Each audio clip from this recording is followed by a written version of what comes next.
Greetings everyone. Welcome back to those who have subscribed. I will be discussing a highly dangerous and impactful exploit that has the power to remotely crash any Windows PC using an IPv6 kernel exploit with a Python script that I developed with a friend. This includes all the following versions of Windows. This exploit is extremely dangerous because it does not require the target user to click on anything or download any files. The only prerequisite is that the computer must be connected to the internet. Without further ado, let's dive in. Before proceeding, I want to mention that this vulnerability is identified as CVE-2024-38063. Microsoft patched this issue in mid-August 2024. If you want to try this yourself, you can do so on your own virtual machines, but only if the August patch hasn't been installed.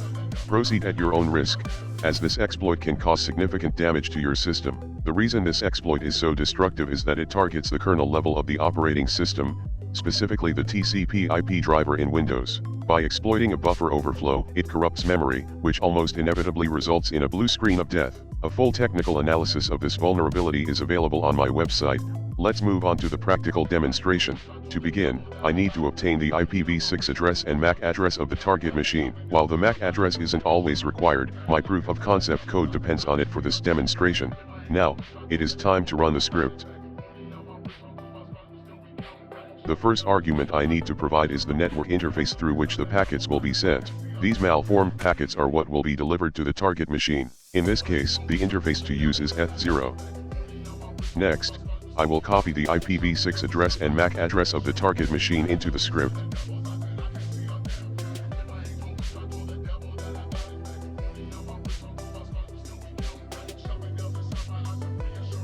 The number of tries specifies the number of packets to create in a single batch. The number of batches determines how many batches will be generated, with each batch containing the specified number of packets. For example, if you set the number of tries to 5 and the number of batches to 10, the script will generate 10 batches of 5 packets each. The packets are now being generated and will be sent immediately to the target machine. After that, we will need to wait approximately 60 seconds for the target's memory to become corrupted.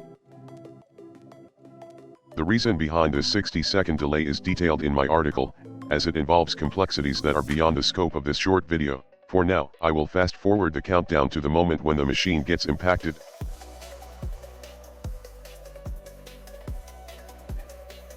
As we can see, a memory issue has occurred, which is expected since we intentionally corrupted the memory on the target machine. This is quite impressive. We managed to crash a Windows machine simply by sending a malformed IPv6 packet. No user interaction was required, all we needed was the IP address. Now, I will briefly explain what happened behind the scenes in a general way. The detailed reverse engineering process of the TCP/IP stack in the kernel, along with the technical specifics of what occurs during the exploit, is fully outlined on my website. I want to keep this video simple and avoid overcomplicating it, so I'll only provide a high-level overview here.